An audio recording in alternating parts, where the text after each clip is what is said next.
Que la paix du Seigneur Jésus-Christ soit votre partage.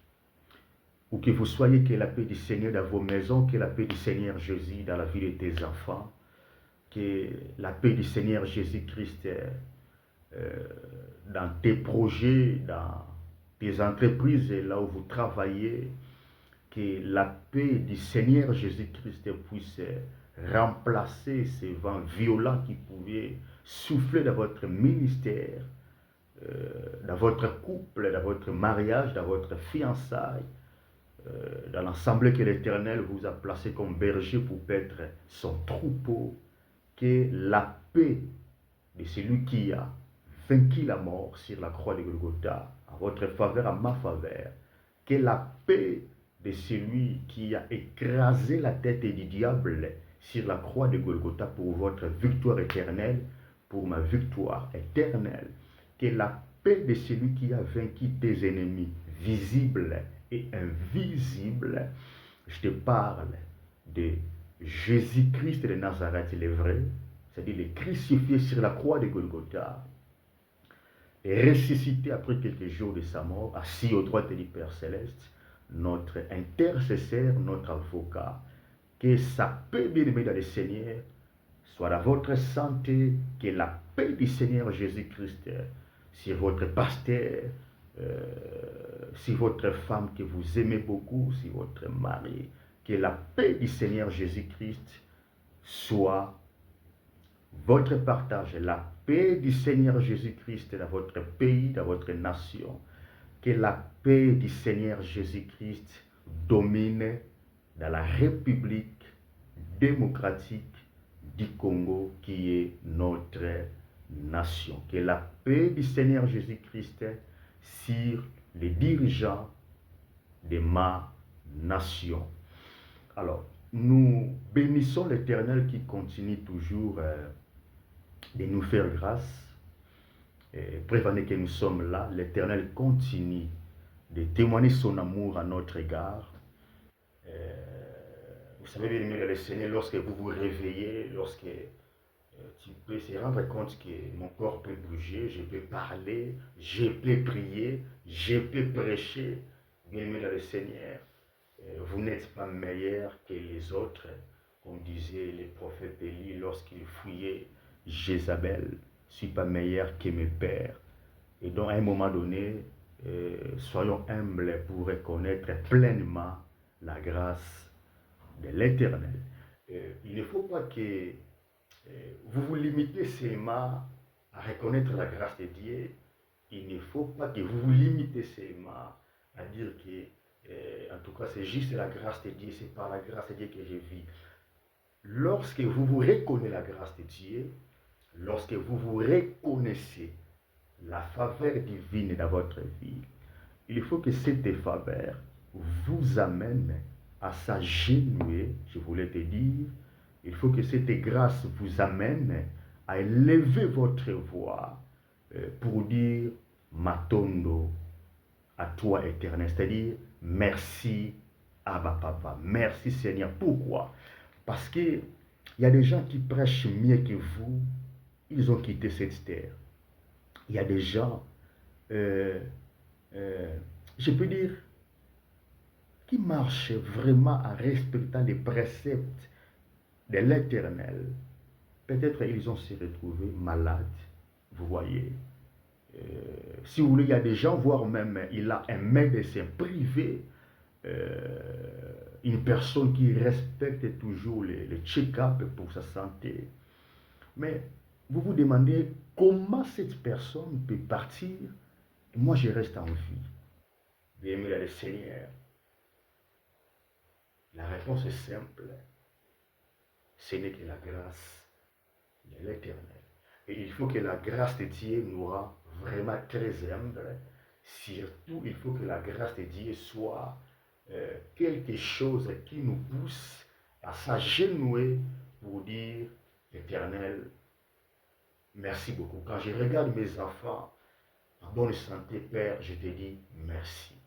Quand je regarde mon mari, ma femme, mes parents en bonne santé, Père, je te dis merci. Surtout que bientôt, fin de l'année, Seigneur, je te dis au plus profond de moi, merci beaucoup. Et donc,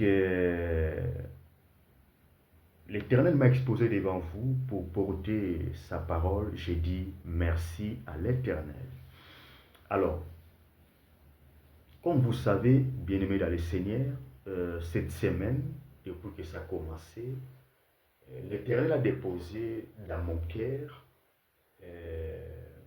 cet enseignement que je continue d'exposer. Je crois que ça vous bénit, je crois fermement. Parce que si vous voulez bien aimer dans le Seigneur, je ne me trouve pas important, personnellement, je ne me trouve pas important d'être choisi, appelé, consacré, mis à part, établi par l'Éternel. Et que ce que je parle, cela n'édifie pas. C'est-à-dire, je ne vois pas mon importance. Je voulais te dire, très cher homme de Dieu, la servante de l'Éternel, enfant de Dieu, vous n'êtes pas important dans le corps, je parle du corps de Christ, si ce que vous faites, si votre vie, voire même, ne peut pas édifier ou exhorter l'Église du Seigneur. Parce que vous êtes choisi par l'Éternel, tu es consacré par l'Éternel, tu es oint par l'Éternel, pour que tout ce que tu vas faire soit sujet d'une édification totale pour les peuples de l'Éternel. N'oublie pas que nous ne sommes pas de ce monde. Alors, l'Éternel nous a choisis au milieu du monde, il nous a privilégiés, il nous a baptisés par son Esprit Saint, après que nous soyons lavés par son sang précieux, sanctifiés par son sang précieux, justifiés à jamais. Il nous a établis pour que nous soyons très importants, très utiles pour son corps. Vous voyez? Et donc, si vous êtes dans le corps, vous êtes greffé dans le corps, et que vous ne portez pas ce qu'il faut porter, c'est-à-dire, vous ne rendez pas utile pour le corps, bien, mais dans le Seigneur, je me demande quelle est mon importance. Et donc, je cherche à te dire clairement, ouvertement, lorsque l'Éternel t'a doté, comme par exemple les dons d'enseigner, les dons de prêcher, les dons de guérison miracle, les dons de prophétiser, vous voyez, les dons de prier pour des malades, pour des familles, lorsque Dieu vous a donné, voire même les dons financiers, vous voyez, parce qu'il y en a, ils ont ces dons-là financiers, n'oublie pas, des fois l'Éternel vous a donné les dons-là financiers, je parle, vous voyez, il y a des gens, ils trouvent l'argent facilement. Il y en a, ils peuvent fournir des efforts, ils peuvent se réveiller 4 heures du matin, mais tu ne deviendras pas millionnaire comme l'autre là que Dieu lui a donné ça comme don. Et n'oublie pas, l'Éternel ne fait rien au hasard. Tout ce que Dieu te donne, vraiment c'est pour un but bien concret. Et donc il y a des gens, l'Éternel les a donné des millions. C'est pour soutenir son Église. Parce que l'Éternel savait très bien que je peux déverser dans l'Église, dans mon Église, les dons de miracles, les dons de prophétie. C'est bien pour édifier. Ce n'est pas pour choquer les gens, non, c'est pour édifier. Vous voyez, je peux déverser les dons d'enseigner, les dons de prêcher, tout ce que vous voulez là. Mais si il n'y a pas les billets de banque, c'est-à-dire je prends de l'argent, s'il n'y a pas de moyens financiers ou matériels pour accompagner tous ces dons-là, qui est spirituel, mon Église ne pourra pas fonctionner comme il fallait. Et donc, Lorsque Dieu t'a donné beaucoup d'argent, faites attention. Peut-être aussi, j'ai dit, ça peut être aussi pour son œuvre. Parce que dites-vous, pourquoi facilement moi je trouve de l'argent, mais les autres ils galèrent. Des fois nous sommes dans les mêmes domaines, hein, mais comment moi je trouve facilement des pistes, je, je suis toujours sollicité pour aller travailler, mais pourquoi pas les autres? Vous voyez, je suis millionnaire, mais pourquoi pas les autres? L'Éternel peut te donner ça, je dis bien peut-être, aussi pour que ce soit un support pour son œuvre. Et donc j'étais en train de dire que euh, tout ce que l'Éternel vous a donné, en tout cas si ça vient de l'Éternel, parce que je suis conscient qu'il y a des choses qui ne viennent pas de l'Éternel. Et lorsque la personne a quelque chose qui ne vient pas de l'Éternel, lorsque une personne a un don, que lui-même il sait que ça ne vient pas de l'Éternel, ça peut être un don spirituel, mais ça ne vient pas de l'Éternel, ça peut être un don financier, mais ça ne vient pas de l'Éternel, lui-même il est conscient. Et donc il ne peut pas partager cela, vous voyez, parce qu'il sait qu'il y a des principes, il ne peut pas partager ça comme ça, parce que ça ne vient pas comme vous pensez là, non, non, ça vient peut-être derrière mon grand-père, ma grande-mère, vous voyez, il y a des choses comme ça existe aussi. C'est pour cela. Bon, bref. Mais si vous vous rendez compte que c'est l'Éternel qui vous a donné ça, comprenez que ce n'est pas pour vous, c'est pour son Église. Lorsque tu as eu le doctorat d'un grand médecin, vous voyez, vous avez eu ce doctorat-là pour soigner les gens, ce n'est pas pour vous faire soigner. Vous voyez, non? Et donc, lorsque l'Éternel vous a doté des capacités énormes et spirituelles, comprenez que ce n'est pas pour que vous devenez orgueilleux.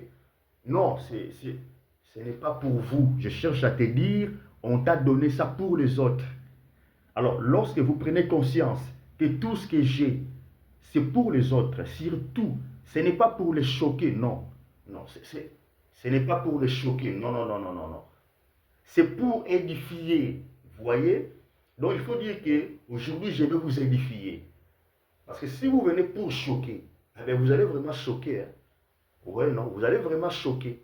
Et donc Dieu ne nous a pas doté ces capacités pour... je parle de choquer dans le sens négatif. Hein? Je sais que tu peux choquer positivement. Mais l'Éternel vous a donné pour édifier. Ce n'est pas pour d'autres choses. Et donc, tu peux déplacer des montagnes, il faut que ça édifie. Vous voyez, non? Si ça édifie pas, ça devient très compliqué. Et donc, je crois que par la grâce de Dieu, je peux parler beaucoup, mais ça ne manque pas quelque chose qui édifie son Église. Parce que quand je prie l'Éternel, je dis toujours à l'Éternel, je ne trouve pas mon importance si tout ce que je peux faire en âme et conscience en disant que je sers l'Éternel, je prêche de la part de l'Éternel, je vais enseigner de la part de l'Éternel pour son peuple, je vais prier pour les gens, je vais faire ceci pour les gens. Mais si ça n'édifie pas ton peuple, Seigneur, je ne vois pas mon importance. C'est un peu comme Moïse, il répliqua l'Éternel pour lui dire, mais si vous avez tué son peuple, alors dites-moi, quelle sera mon importance? Pourquoi tu m'as pris?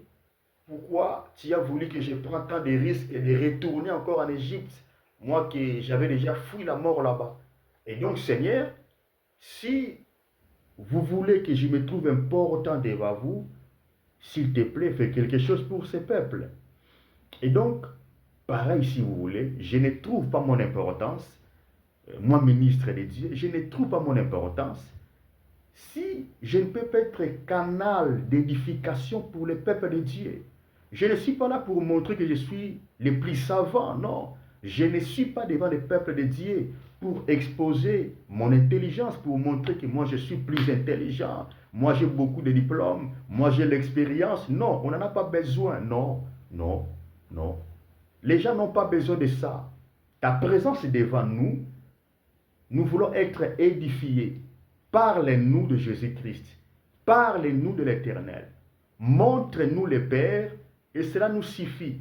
Dans l'autre terme, nous n'avons pas besoin de votre expérience miraculeuse. Nous n'avons pas besoin de votre expérience angélique. Nous n'avons pas besoin de votre expérience de comment est-ce que tu discutes avec des démons, de comment est-ce que tu peux parler avec Isaac, fils de Sarah, qui est déjà mort. Nous n'avons besoin de tout ça. Lorsque tu viens devant nous, parle-nous du Christ. Parle-nous de la part de l'Éternel. Et cela nous suffisait. Après, tu peux faire ta vie tranquillement. Vous voyez, nous n'avons pas besoin de comprendre qui est ta femme, qui est votre mari. Nous n'avons pas besoin de comprendre... maintenant, tu as atteint 2 millions d'euros dans votre compte. Nous n'avons pas besoin de tout ça. Quand tu viens devant nous, montre-nous le Père. Pour nous, ça sera suffisant. Après, tu peux faire ta vie tranquillement. Vous voyez? Et donc, il ne faut pas que cette manière-là de faire des choses vous quitte en fait. Il faut que vous soyez toujours conscient de votre appel dès les premiers jours que tu as été appelé par l'Éternel. Si tu as été appelé par l'Éternel, souvenez-vous, est-ce que c'était comme ça, comme tu es aujourd'hui? Toi-même, tu auras les réponses. Vous voyez, on n'a pas besoin de te juger, on n'a pas besoin de te combattre pour gagner quoi. Et donc, tu n'es pas des diables, nous nous croyons. Tu es de l'Éternel, non? Et comment le pied peut combattre la main? Et donc, le problème, quand tu viens devant nous, édifie aussi le corps, cela sera très suffisant pour nous.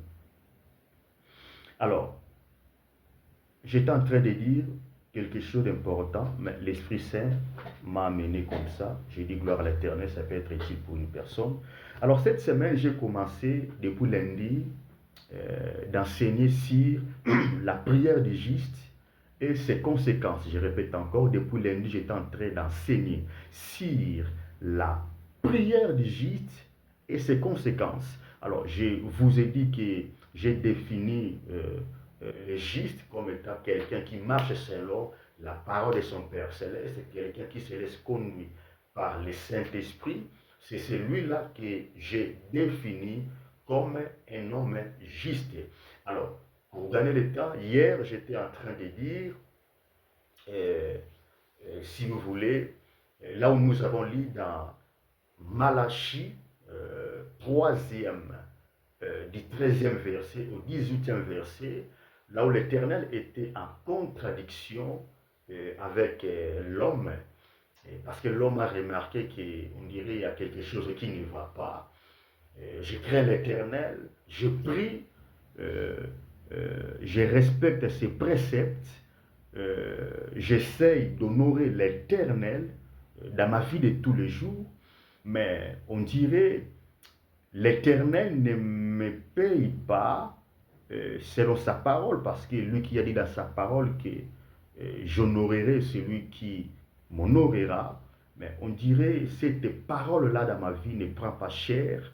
Alors l'homme a rentré en contradiction avec l'Éternel. C'est là que l'Éternel répliqua à l'homme pour dire pourquoi vos paroles sont tellement rides. Ouais, c'était ça les mots. Pourquoi vos paroles sont tellement très méchantes contre moi? Vos paroles sont tellement très dures.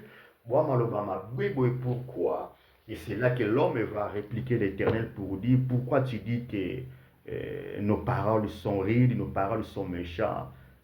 Qu'est-ce que nous avons dit de mal contre toi pour nous dire comme ça?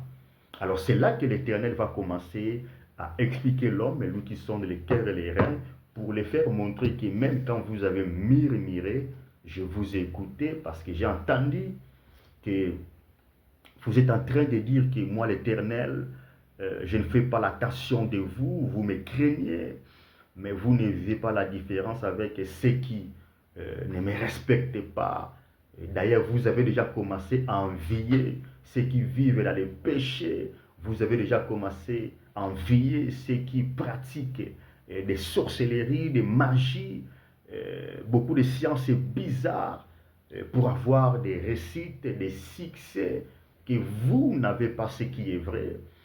C'est là que l'Éternel a descendu vers verset 18. L'Éternel leur dira qu'il écoutez, j'étais en train de préparer de bonnes choses pour vous sans que vous vous rendez compte. Désormais, vous verrez une nouvelle différence entre ceux qui servent l'Éternel et ceux qui ne le servent pas. Vous verrez une nouvelle différence entre les justes et les méchants. Alors, je vous ai dit que lorsque un enfant de Dieu ou lorsqu'une personne ne vit pas selon la parole de Dieu, l'Éternel les qualifie des méchants, vous voyez. Alors, aujourd'hui, par la grâce de Dieu, je vais continuer. C'est ce que l'Esprit Saint nous a inspiré. Alors, je vais prendre avec nous Jérémie chapitre 29e. Nous lirons dans les 13e verset pour chuter dans les 14e verset. Alors, avec nous, s'il vous plaît, nous allons lire Jérémie chapitre 29, du 13e verset, et pour citer dans les 14e versets. Alors, je commence dans les 13e verset. Je lis la parole au nom puissant de Jésus. Vous me chercherez, vous me trouverez si vous me cherchez de tout votre cœur. Je me laisserai trouver par vous, dit l'Éternel, et je ramènerai vos captifs. Je vous rassemblerai de toutes les nations et tous les lieux où je vous ai chassés, dit l'Éternel, et je vous ramènerai dans les lieux d'où je vous ai fait aller en captivité. Alors, vous connaissez très bien cette histoire. Les peuples d'Israël vont se retrouver dans l'esclavagisme des Babyloniens, vous voyez, après que le prophète Jérémie a beaucoup parlé de la part de l'Éternel pour les nations d'Israël, mais parce que les rois n'ont pas voulu écouter, vous voyez, les prophètes étaient là pour la nation, parce que comme je viens de vous dire, Dieu n'envoie pas une personne contre sa nation. Ce qu'il dit, il peut être contre votre gré, c'est pas ce que vous voulez écouter. Mais si tu es de l'Éternel, tu parleras toujours ce que l'Éternel veut que tu parles. Même lorsque le peuple sera mécontent, même lorsque le roi sera mécontent, la reine sera mécontente, même lorsque les sacrificateurs, c'est-à-dire les pasteurs, sera mécontent, les prophètes seront mécontents de ce que l'Éternel a déposé dans votre bouche, mais cela ne m'empêchera de parler ce que l'Éternel veut que je parle. Mon problème, ce n'est pas que les gens me croient ou que les gens me valident comme un vrai prophète. Non. Moi, mon problème, c'est de parler ce que je crois de tout mon cœur, que je l'ai reçu venant de celui qui a créé toutes les créations. Et donc, le prophète Jérémie avait cette mission-là dans la Bible, comme vous connaissez plus que moi. Il était en train d'avertir et les rois et les peuples et tout ce qui travaille autour des rois de comment il faut faire pour faire sortir les pays dans les pièges de l'ennemi. Vous voyez, pour que les pays vivent bien, pour que les pays développent. Voilà le plan de Dieu. Je comprends que vous avez votre plan en vous. Je comprends que vous avez vos calculs en vous. Mais si vous voulez, voici les plans de l'Éternel pour cette nation. Si vous mettez en place les plans de l'Éternel que je viens vous donner pour la nation, c'est à ce moment-là que vous allez voir la nation commence à changer, à décoller, à vivre mieux. Mais si vous ne voulez pas écouter, parce que vous avez votre plan en vous, vous avez déjà dans votre tête vos idées. Si vous entêtez et que vous dites que je ne dois pas faire ça, Je dois faire selon que moi j'ai résolu. Ce n'est pas grave. Moi, le plus important, ce qui était tâche pour moi, devoir pour moi, je vous ai parlé, c'est que l'Éternel veut pour la nation d'Israël. Alors, conséquence était, les prophètes Jérémie avaient subi même des prisons, comme vous connaissez. Les prophètes Jérémie étaient jetés même dans les citernes. Même au cours du roi, si vous voulez, dans la maison du roi, il y avait une prison spéciale. Les prophètes de Jérémie étaient même jetés là-bas. Pourquoi? Parce que le roi n'a pas voulu entendre le genre de ces messages-là. C'est pour cela que vous entendez, on a même surnommé les prophètes de Jérémie dans la Bible les prophètes du malheur. Parce que et le peuple et les rois, ils voient c'est comme si les prophètes de Jérémie travaillent pour l'ennemi. Vous voyez, ils prophétisent des choses tellement dires, des choses que le roi n'aime pas entendre parce que le roi aime écouter les choses qui le fait un peu démangeaison. Vous voyez, les choses qui le fait un peu gratter. Non, non, non. Si tu es de l'Éternel, tu dois parler ce que l'Éternel mettra dans votre bouche. Je ne dois pas parler ce que tu veux écouter, mais je dois parler ce que l'Éternel, ce que le Très-Haut, ce que le Tout-Puissant mettra dans ma bouche pour parler. Vous voyez. Et donc, bref, parce qu'ils n'ont pas écouté, ce que l'Éternel avait dit dans la bouche des prophètes va prendre les corps. Israël, et voire même les rois, vont se retrouver dans l'esclavagisme à Babylone. Et c'est là que, comme Dieu n'abandonne pas son peuple, comme l'Éternel est toujours amour, comme l'Éternel ne peut pas vous abandonner, même lorsqu'ils étaient dans l'esclavagisme, selon que l'Éternel avait décidé ainsi, parce que ce peuple a désobéi à sa parole venant de son prophète, alors l'Éternel ne cessait de penser à ce peuple-là. Je profite de l'éternel bien-aimé de le Seigneur, même si vous voulez se retrouver dans une situation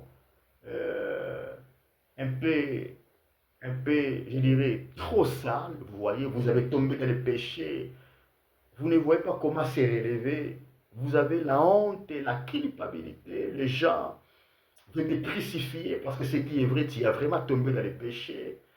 Mais laisse-moi te dire, l'amour du Père Céleste vous réclame toujours. Et donc, si vous prenez courage de reconnaître tes bavures, tes défauts, tes fautes, je dis l'amour du Père Céleste peut toujours te faire une personne nouveau.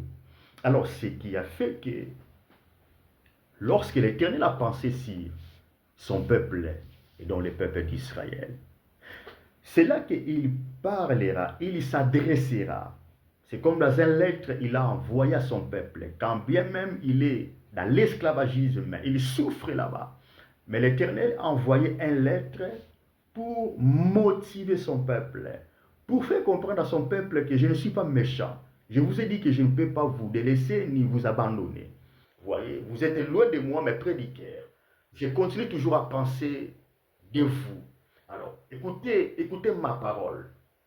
Il dit, si vous me cherchez, vous allez me trouver. Même malgré vous serez retrouvé dans une situation très très difficile, mais si vous me cherchez, si vous m'invoquez, si vous me priez, si vous me cherchez, vous allez me trouver. Je me laisserai trouver devant vous, vers vous, mais à condition, si vous me cherchez de tout votre cœur. Permettez-moi de vous rappeler que tout au long de cette semaine, par l'aide du Saint-Esprit, je suis en train d'enseigner sur la prière du juste et ses conséquences. Et donc, l'Éternel est en train de faire comprendre le peuple d'Israël que si vous me cherchez avec la justice. Si votre manière de me chercher est vraiment juste, dans l'autre terme, si vous êtes juste lorsque vous me cherchez, je me laisserai trouver auprès de vous. Mais si vous me cherchez, pas étant juste, si vous me cherchez, mais vous n'êtes pas juste en me cherchant, vous pouvez me chercher pendant 1000 ans, je ne me laisserai pas trouver devant vous. Bien-aimés dans le Seigneur, l'Éternel a été toujours là pour se laisser trouver à quiconque pouviez lui chercher. Mais la condition a été toujours là. Il faut que vous le cherchiez de tout votre cœur. Et par rapport à cet enseignement, remplacez, cherchez l'Éternel de tout mon cœur par être juste lorsque je cherche l'Éternel. Parce que nous sommes en train de parler sur, nous sommes en train d'enseigner sur la prière des justes et ses conséquences. Et donc, si vous êtes juste lorsque vous cherchez l'Éternel, papa, croyez-moi, l'Éternel va se laisser trouver. L'Éternel n'a pas besoin de se cacher parce que ce n'est pas un jeu de cache-cache, non. Il n'a pas besoin de faire ça avec vous. C'est lui-même qui a dit, demande-moi, je te donnerai. C'est lui-même qui a dit dans sa parole, invoque-moi, je te répondrai.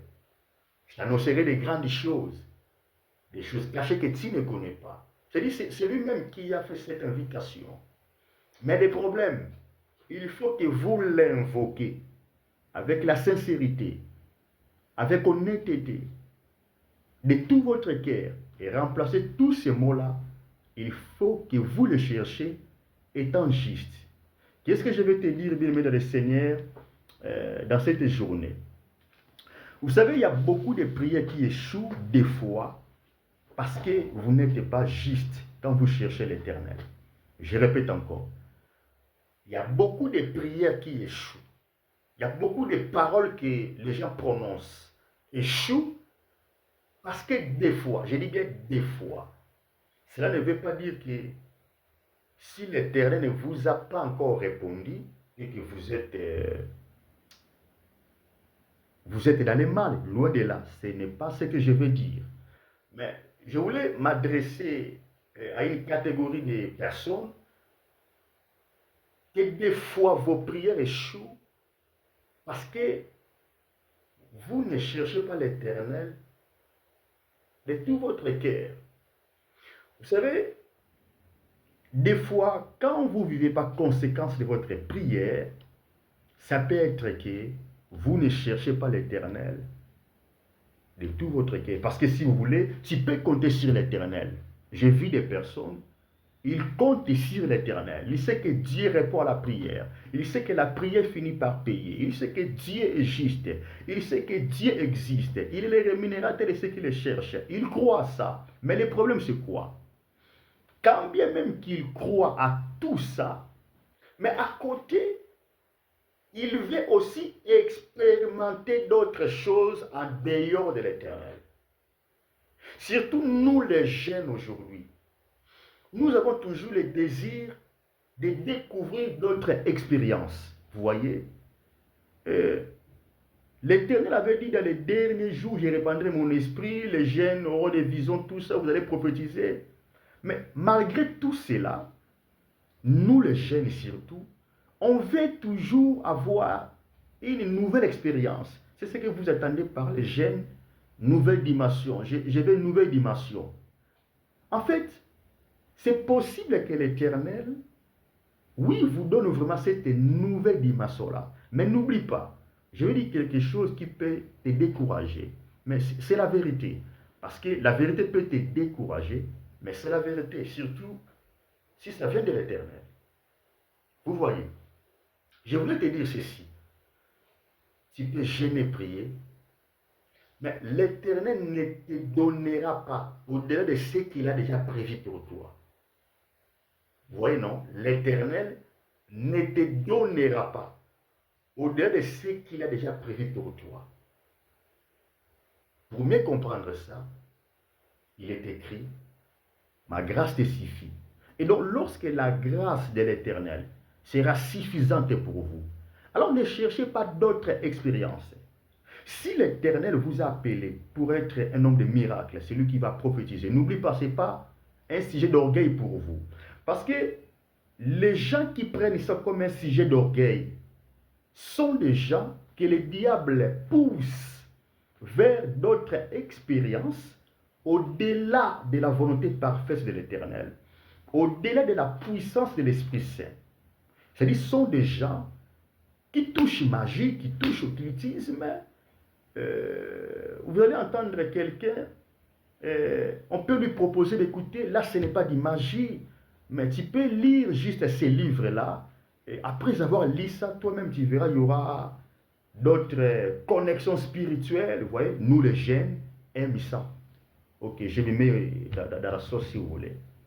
Et donc, tu peux être quelqu'un qui prie, tu comptes sur l'Éternel, mais lorsque tu veux toujours avoir de nouvelles expériences, des dimensions nouvelles qui ne viennent pas du Saint-Esprit, bien-aimés de le Seigneur, ne soyez pas étonnés et que tes prières ne soient pas exaucées. Ne soyez pas étonnés et que vous ne vivez pas les conséquences de votre prière. Vous voyez. Alors, ce qui est vrai, j'ai toujours entendu les gens, bon, nous les jeunes surtout, parce que de la même manière, l'Éternel a besoin de jeunes, comme il l'avait promis dans les derniers jours, j'ai répandu mon esprit. Mais le diable n'est pas type. Lui aussi, il a besoin de jeunes. Et où le diable va prendre ces jeunes-là? Parce que lui ne s'est pas créé. Il vient toujours dans les puissances de l'Éternel, vous voyez, il vient toujours dans l'assemblée des saints pour trouver certains gènes faibles, si vous voulez, parce que l'ennemi sait que celui-là, il aime bien de nouvelles expériences. Et lorsque l'ennemi viendra, il va te proposer des choses. Ça ne peut pas te sembler un peu bizarre, comme par exemple, quelqu'un te dit,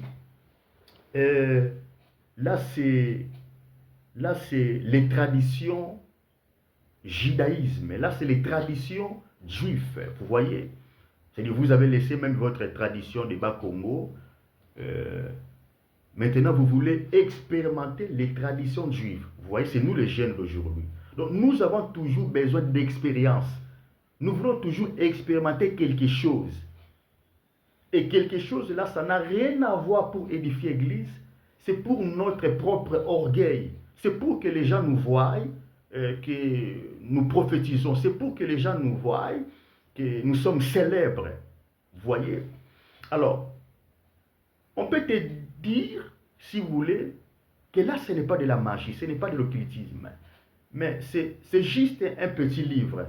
C'est juste des pierres. Trois mabanga comme ça, tu prends ça, ça va te faire quelque chose, ça va booster votre ministère. Toi-même, tu verras.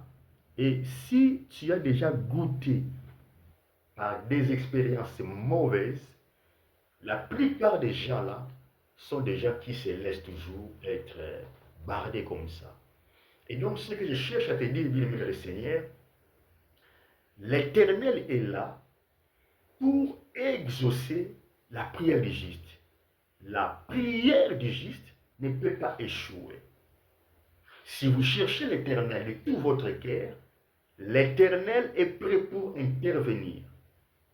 Je vous ai dit que l'Éternel ne sera pas sérieux s'il ne peut pas exaucer la prière d'une femme, d'un homme juste. Alors aujourd'hui, j'étais venu pour te dire, ne mélangez pas l'Éternel. Contentez-vous de ce que l'Éternel vous a donné, comme don spirituel, comme le nombre de peuples que l'Éternel t'a confié. Si Dieu t'a donné que 200 personnes pour paître, contentez-vous de ça. Ne touchez pas, mais touchez pour devenir quelqu'un de la société. On ne fait pas course de savoir, non. Ce n'est pas concurrence de qui va prophétiser. Ce n'est pas concurrence de qui prophétise les détails, non. Ce n'est pas concurrence de qui prêche mieux, qui enseigne mieux, non. Ce n'est pas concurrence de qui va opérer les miracles, non. Nous ne sommes pas dans ces courses-là. Là, vous courez mal, comme dit l'apôtre Paul. L'Éternel vous a établi pour l'édification de l'Église. Que l'Éternel te bénisse et que l'Éternel te protège. Donc retenez que si tu cherches l'Éternel de tout votre cœur, bien-aimé dans le Seigneur, l'Éternel finira à justifier sa parole. Plus vous cherchez l'Éternel étant juste, plus l'Éternel défendra sa justice, sa parole dans votre vie. N'oublie pas, il est déclaré dans sa parole, Dieu veille sur sa parole pour exécuter. Et donc, parce que c'est lui qui t'avait dit que si vous me cherchez de tout votre cœur, je me laisserai trouver. Pour l'éprouver, vous voyez, pour prendre l'intérêt de sa parole, commencez à chercher Dieu de tout votre cœur et remplacer les mots-là de tout mon cœur par la justice. C'est-à-dire, c'est laisser être conduit par le Saint-Esprit. Ne faites pas genre que je suis rempli du Saint-Esprit, mais j'ai aussi la connaissance des Boukoko, des Juifs, des Bakom. Non, bien aimé. Écoutez, Boukoko n'est pas mauvais, vous voyez, pas du tout. Il y a quelque chose de Boukoko qui est bien. Comme par exemple, dans notre tradition, moi c'est congolais.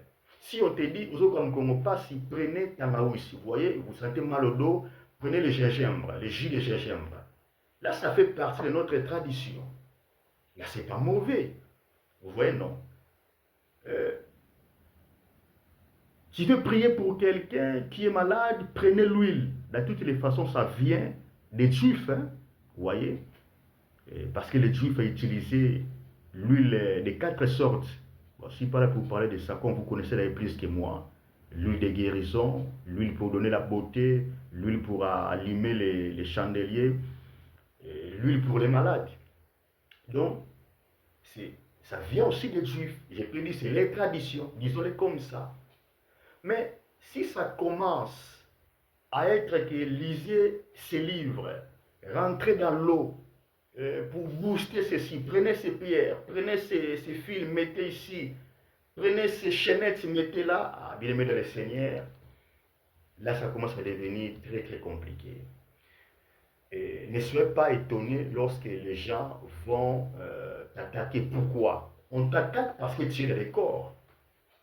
Parce que, ou soit, dis clairement que moi je ne fais pas partie du corps. Vous voyez, là on va te laisser. Mais si tu te fais partie du corps, c'est-à-dire tu es l'un des membres qui construit le corps, alors bien aimé dans le Seigneur, imaginez-vous, vous êtes la bouche et le corps. Alors, une personne décide de ne pas prendre soin de sa bouche, c'est-à-dire de ne pas brosser sa bouche. Premier jour, deuxième jour, tu ne veux pas que les gens te parlent. Vous ne voyez pas qu'à un moment donné, même le nez va commencer à souffrir. Parce que tout ça fait partie du corps. Et donc, tu as une bouche dans le corps, et nous voulons que ta bouche soit propre, pour que les autres membres du corps ne souffrent pas de mauvaises odeurs. Vous voyez, n'est-ce pas vous dire que vous êtes la bouche de l'Éternel. Donc nous voulons que votre bouche là soit propre, pour que lorsque vous parlez, nous soyons très heureux de vous écouter. Et donc, on n'est pas là pour vous combattre. Par contre, nous voulons vraiment que ce qui sort de votre bouche soit quelque chose qui va nous édifier. Que l'Éternel vous bénisse et que l'Éternel vous garde. Si vous cherchez l'Éternel de tout votre cœur, ma sœur, l'Éternel finira à vous exaucer. Père céleste, au nom de Jésus-Christ de Nazareth, par l'Esprit Saint, Père, aide-nous à marcher selon ta parole. Père Céleste, loin de nous la proposition de ce monde pour nous mettre loin de toi. Père, nous ne voulons pas te mélanger. Nous voulons compter seulement sur toi, ô Éternel. Parce que tu es capable d'accomplir, de faire dans nos ministères, dans nos vies de tous les jours, ce que tu as décidé avant que nous soyons formés dans le ventre de nos mères. Glorifiez Jésus Saint-Esprit dans nos vies, glorifiez Christ dans nos ministères, et que notre vie, non seulement nos prédications, non seulement les prophéties, non seulement les dons, mais nous voulons que nos vies soient l'édification pour beaucoup. Béni sois-tu ton nom de Jésus. Bénis ma sœur, bénis mon frère, exauce sa prière et élève ceux qui ont tombé au nom de Jésus. Grâce, grâce, grâce sur vous. Grâce, grâce, grâce sur nous. Amen.